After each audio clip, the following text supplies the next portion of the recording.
गर्मी का मौसम था, इसलिए समुद्र तट पर लोगों की भीड़ उमड़ पड़ी। बच्चों से लेकर बूढ़ों तक बहुत से लोग समुद्र तट पर माहौल का आनंद ले रहे थे। 12 से 15 साल के बीच के 20 लड़कों का एक समूह था जो साहसी बनने की कोशिश कर रहा था। वे एक बोट किराए पर लेना चाहते थे, लेकिन ज्वार के कारण उस दिन बोट की सवारी पर प्रतिबंध लगा दिया गया था। फिर भी लड़के समुद्र में सबसे ज्यादा मजे ले रहे थे। अचानक लड़कों ने समुद्र में तैरने के लिए एक दूसरे को चुनौती दी। जो सबसे ज्यादा दूर तक तैरता वह जीत जाएगा और उसे इनाम दिया जाएगा। कुछ को छोड़कर बाकी लड़के राजी हो गए। समूह के एक लड़के ने उन्हें चेतावनी दी कि वे खतरे से न खेलें, क्योंकि लहरें स्थिर नहीं होती, उनमें उतार चढ़ाव होता है। कुछ ने उनकी चेतावनी नहीं सुनी और अपनी प्रतियोगिता शुरू कर दी।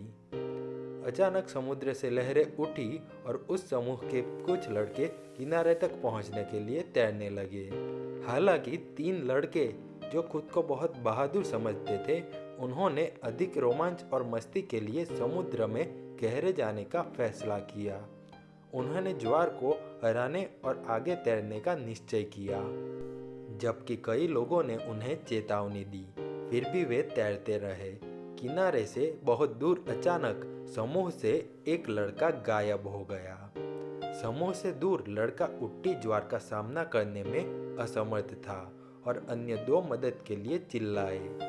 किसी ने भी लड़कों की मदद करने की हिम्मत नहीं की, क्योंकि ज्वार इतना खतरनाक था। किनारे पर मौजूद भीड़ वापस सुरक्षित स्थान पर चली गई। समुद्र तट पर भीड़ में से एक बहादुर आदमी ने उन 2 लड़कों को सांत्वना दी। फिर वो उस छोटे लड़के को बचाने के लिए दौड़ा जो समुद्र में बह गया था। गनीमत रही कि काफी मशक्कत के बाद उसने बच्चे की जान बचाई। इतने संघर्षों के बाद वो उसे वापस समुद्र तट पर ले आया। पहले तो बालक बेहोश हो गया। प्राथमिक उपचार के बाद उसे होश आया और उसने अपनी आंखें खोली। उसने उस आदमी को देखा जिसने उसे समुद्र में डूबने से बचाया था। लड़के ने कहा, आपका बहुत बहुत शुक्रिया मेरी जान बचाने के लिए। मैं आपका बहुत आभारी हूँ। बहुत बहुत धन्यवाद। वो आदमी कुछ सेकंड के लिए चुपचाप खड़ा रहा और फिर कहा, आप फिर से पैदा हुए हैं। सुनिश्चित करें कि आपका जीवन बचाने लायक है और उसे व्यर्थ में ना जाने दे, और ऐसे काम करो कि उसका कोई मतलब हो। आपने इस कहानी से क्या सीखा, कमेंट में बताएं। वीडियो को अंत तक देखने के लिए धन्यवाद। आप हमेशा खुश रहो, ऐसी शुभकामनाएं।